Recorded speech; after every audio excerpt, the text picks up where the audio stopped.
आज हम पढ़ेंगे बेटा अभाज्य गुणनखंड विधि से वर्णन। अब अभाज्य गुणनखंड जैसे विधि का नाम है ना अभाज्य गुणनखंड, तो अभाज्य गुणनखंड क्या होते हैं पहले तो ये हमें पता होना चाहिए। अभाज्य संख्याएं क्या होती हैं?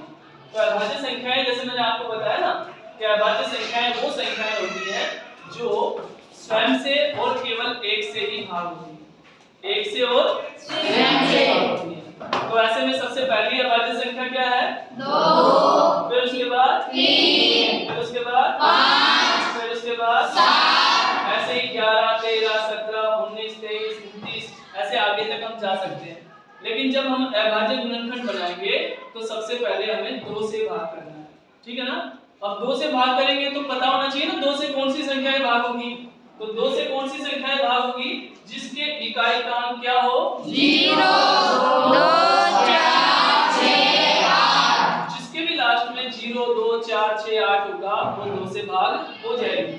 फिर 3 से भाग देखेंगे, 3 से भाग जो होगी ना उसके अंकों का योग 3 से भाग हो जाएगा। चेक करेंगे हम अंकों के योग को जोड़ लेंगे फिर उसके बाद उससे भाग करके देख लेंगे। फिर उसके बाद 5 से भाग कौन सी होगी जिसका इकाई का अंक 0 या 5 हो। तो पहले हम चेक कर लेते हैं, एक सवाल है हमारे पास वो है 729।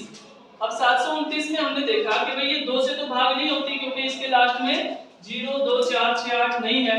तो कितने से भाग होगी ये? 3 से। क्योंकि 7 और 2 9 और 9 18 है ना इसका योग। 18 3 के पहाड़े में आता है तो हमने इसको 3 से भाग किया, 3 दूनी 6, फिर उसके बाद 1 बचा, फिर 3 चौके 12, फिर उसके बाद 3 दिया 9। फिर देखा इसका योग कितना बैठा? 2 और 4 6 और 3 9। 9 3 के पहाड़े में आता है तो फिर 3 8 24 और 3 एकम 3। इस तरह से फिर 3 दूनी 6, 3 सटे 21, 3 नीम 27, 3 दिया 9, 3 एकम 3। ये हमने इसके गुणनखंड बना लिए। हमने बोला था ना अभाज्य गुणनखंड विधि से। तो अभाज्य गुणनखंड कौन से बने? 3 गुना 3 गुना 3 गुना 3 गुना 3 गुना 3।